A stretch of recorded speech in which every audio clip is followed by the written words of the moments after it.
Hello and welcome to Talk Time. It's a desire of every startup entrepreneur to see his startup become a unicorn.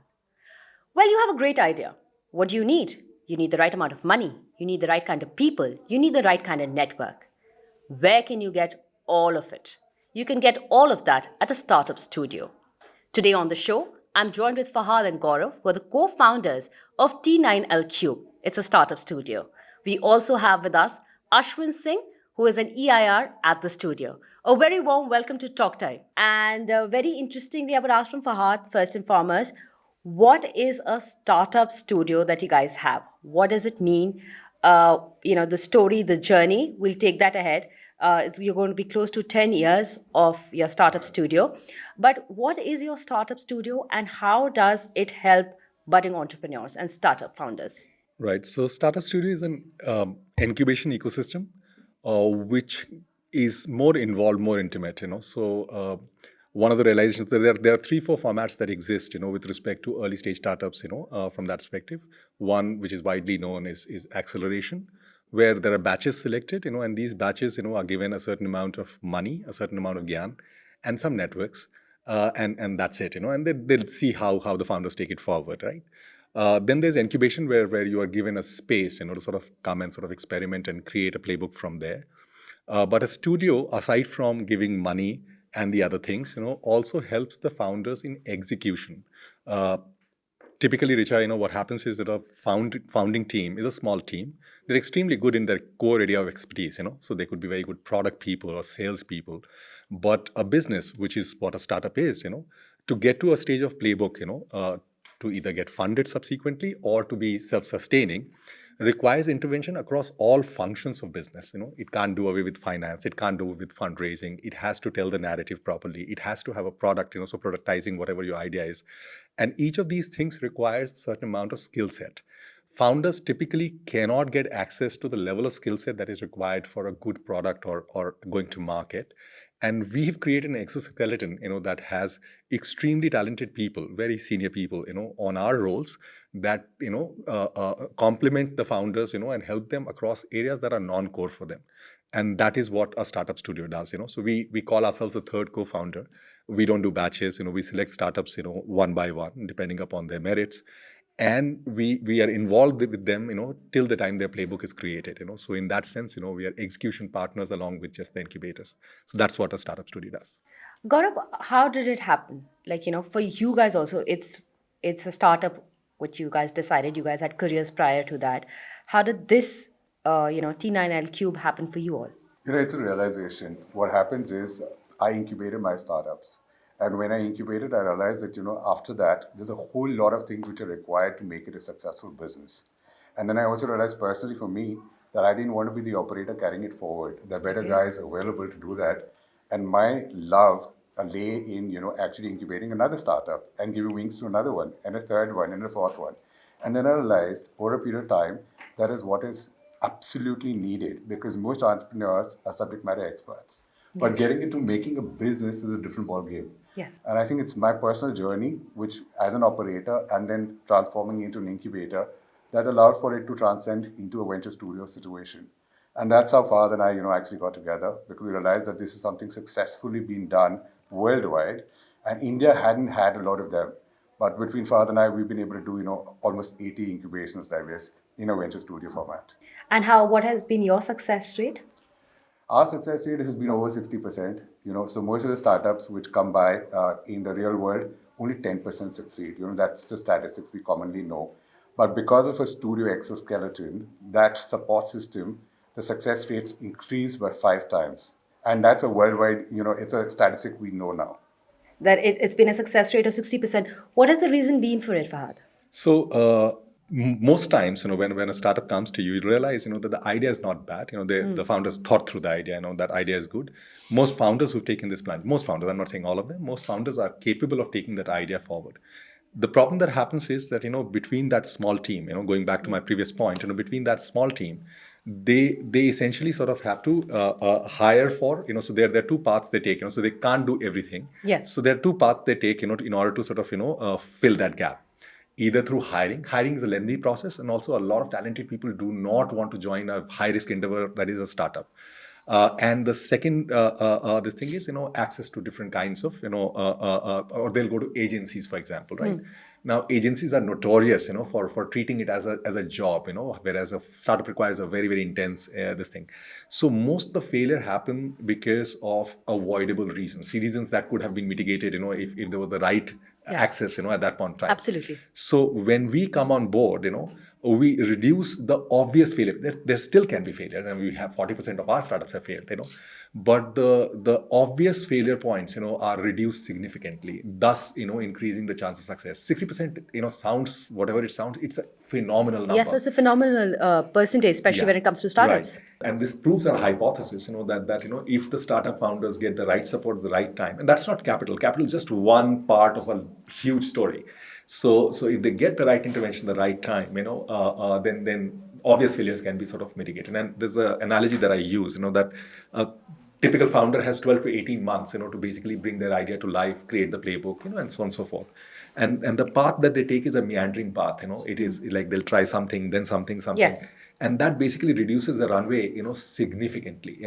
We try to bring and come in and make that path as close to crow's flight as possible, and that basically means, that they have extra time, even if they have to do a pivot, if they have to learn something else, they have time, from that perspective. So we basically allow them the luxury of that time, when we get in this thing. And that is where the failure sort of gets prevented, and thus the success. So, Gaurav, if I can rightfully put, what I can understand, you are the third partner. We are the third co-founder. That's Yeah, right. you are the third co-founder.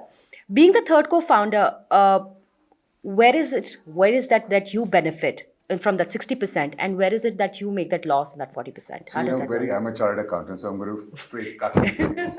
And the point is really that, we get our equity in these startups in lieu of the services which we provide to them. Okay. And that helps them because that allows for them to fly. It allows us to get equity in them, and we partake in their success. So you are every which way with them, with the founders. Okay. Therefore, the third co-founder. Whenever they get an exit or they go for a listing or anything of that sort, that's where we make our money. All right. And it's as simple as that. It is something, I guess, helps a lot of startups. Ashwin, so where do you place yourself in here, and how are you helping the organization? So I would say I'm more of like a generalist. So I help them across the whole broad spectrum. So from making their financial projections, helping with those, setting narrative, and also doing market research, seeing where the gaps in the market are, where the products can be placed. So across these whole things, also with like term sheets which are coming, some amount of structural help. So this is where I basically plug myself in play. So more of like a man with many hats sort of role. So when you're wearing so many hats, and you are somebody more of this generation than the three of us sitting here, Ashwin, I really want to know from you, what startups are working nowadays? What startups are working What nowadays? ideas do you think are really working? Where is it that these guys are actually helping and putting their brain and money into? So for me, at least from the market research I've done, a lot of like climate tech companies are going to be on the up and go. There's a whole AI cycle which is there. So a lot of startups in the AI section are coming up, but also they're also like something which are more traditional in the sense. So we're also looking into those businesses which generally people don't think are super tech enabled. So yeah. About that's what I really want to understand. When people talk about startups, especially let's keep it to India right now. When you talk about startups, people really consider tech works. Tech means startup. There is a correlation. People don't understand that there can be very different, simpler, or maybe something more complicated as well. But people are not really. Do you consider that sitting there, that the people coming up with lesser ideas on different spaces they should be? No, so startup touches upon everything, so what is the role of a startup? Let's understand that, Yeah. right? The role of why do startups exist and why do they come about, So a founder typically identifies an inefficiency and thinks that they have a solution for that inefficiency, right? And there's bleeding happening in some area, some space, and they come up with their sort of, take on that solution. So technically, it doesn't matter. And so if I tomorrow create a fabric, which lasts a long time, is breathable, and makes people comfortable and cheap, it is fabric is as old as Yeah. humanity, right?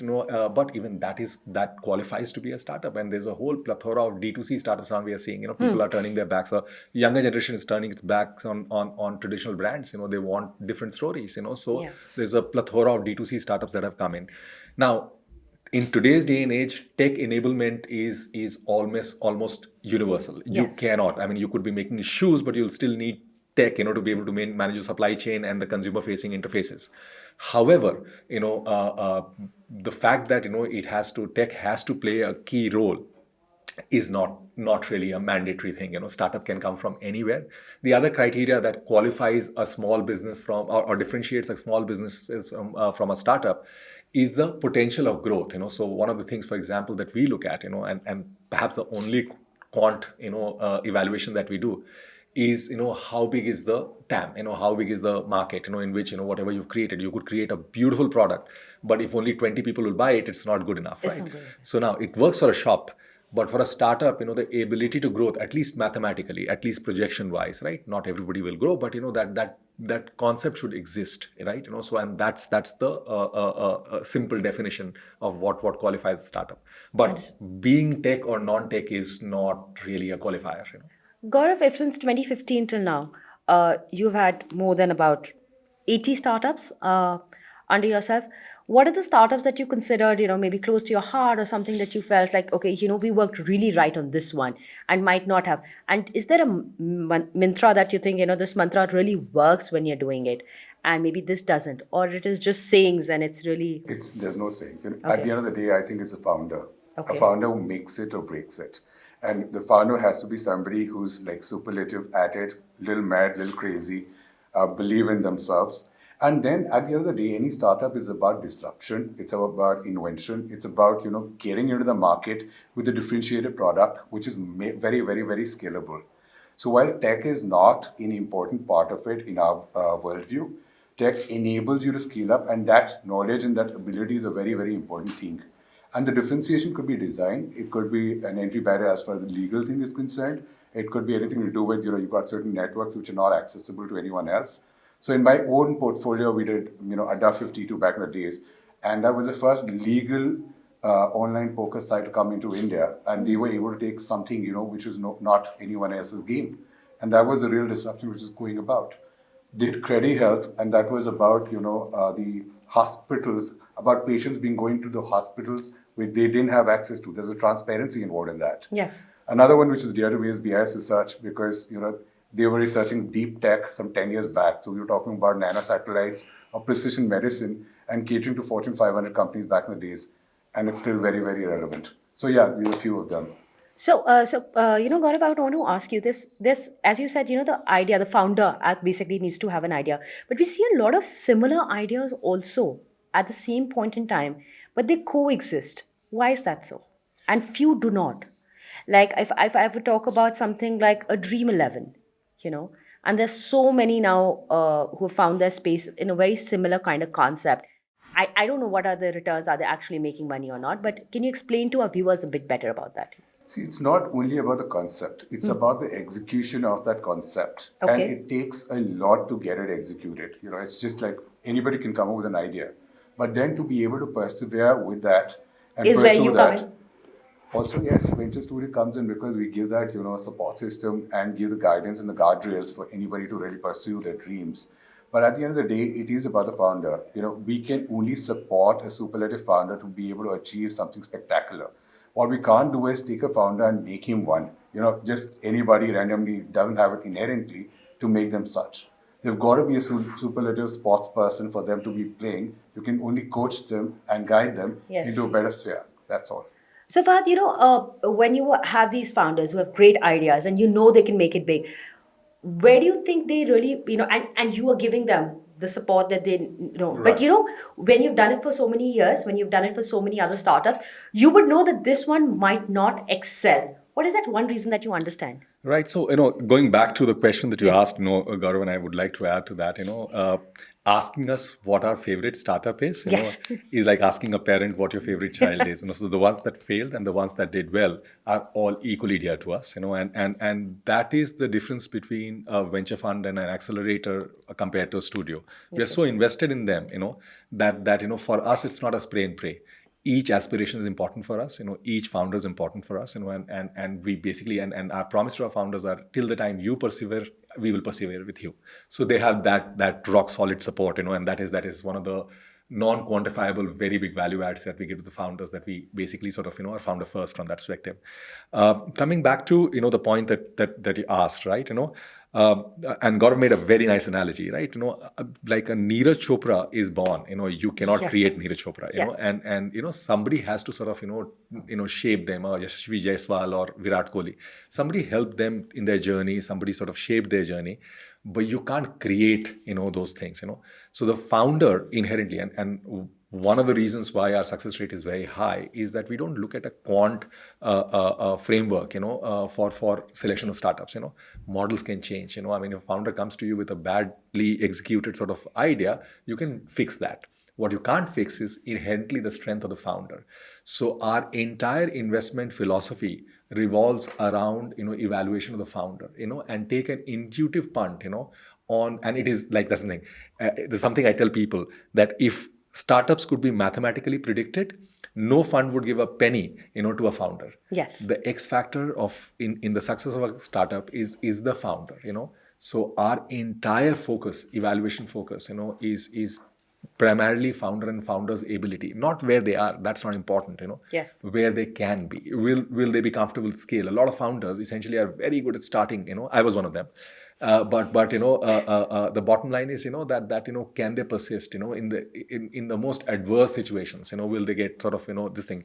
So that part is crucial, and the magic sauce or secret sauce in this entire thing is the ability to attract, what is it called, and choose these founders and then sort of persist with them, and that's what it is. Gaurav, I want to understand one thing, and that is nothing to do with your studio, but in general, the concept of startups. We see a lot of money being pumped into certain sector of startups because obviously they have the kind of founders or maybe the idea and the concept. But when we just hear that there's just influx of a lot of money in it. There are really no returns. We heard about Cred like that. We're hearing that Blinkit also is, there is a lot of money being pumped into it, but not really the turns. Why is that so? And what is that Why answer? do people put in money like that? Yes. So I draw the analogy. Back in the days, I mean, I'm talking about like 1900s and so on and so forth. You were limited by the capital, and you were limited. You could create a factory, and that there was a capacity to the factory. In today's day and age, with internet, with the technology, and with our social media and so on and so forth, world is a market. And when the world is a market, the actual amount of money which keeps on pouring into that situation to capture that market is really, really huge. So as long as the TAM exists, you keep on pouring in that money to own that space. Now, once you own that space, then you can sell them whatever, and you can get unit level profitability. So that is the trick. And then you can cross sell to them a bunch of things. So if you look at some of the bigger brands internationally as well, Amazon included, they were making a lot of losses in the beginning. Yes. But there came a time where there was a tipping point, and that changes. And that'll be true for a lot of them. So actually, a founder needs to wait till that. Ashwin, with all the entrepreneurs right now on board, all the all the startups that you have, is something that you find it really exciting right now that you can really correlate with? Like with a particular startup Yes, which we particular have, startup, yeah. there is a campaign management startup. Given I come from a public policy background myself, it's in a very extreme space. The TAM is huge for it because almost everyone fits in the TAM for that model, and it's just doing something, and it's like digitizing something which used to be on paper and pen before. So that's what I'm super, super excited about right now. And So Fahad, it's very interesting. You can name it, actually. What is it called? it's called Candidate Live. Very interesting. Fahad, very interesting, right? The startup concepts since you guys must have started till now must change drastically. There is such interesting things that have come across, like, just as I just mentioned right now, Blinkit, or even Zepto, any of those. Back in the day, it would be so hard for any one of us to believe that there would be a startup like that. I'm completely running out of time, but before I go, I would connect with you all. Again, I would like some of your founders, your startup founders, to come along with you to have a conversation for our viewers to understand better. How does the startup industry really work? How does it, from just a dream, sitting at room thinking of a plan, to actually making it work for yourself, and for people like you who help them achieve their dream. Thank you so much for speaking to us. Thank you so much for being on Talk Time. Thank you so much. Thank you. Thank you.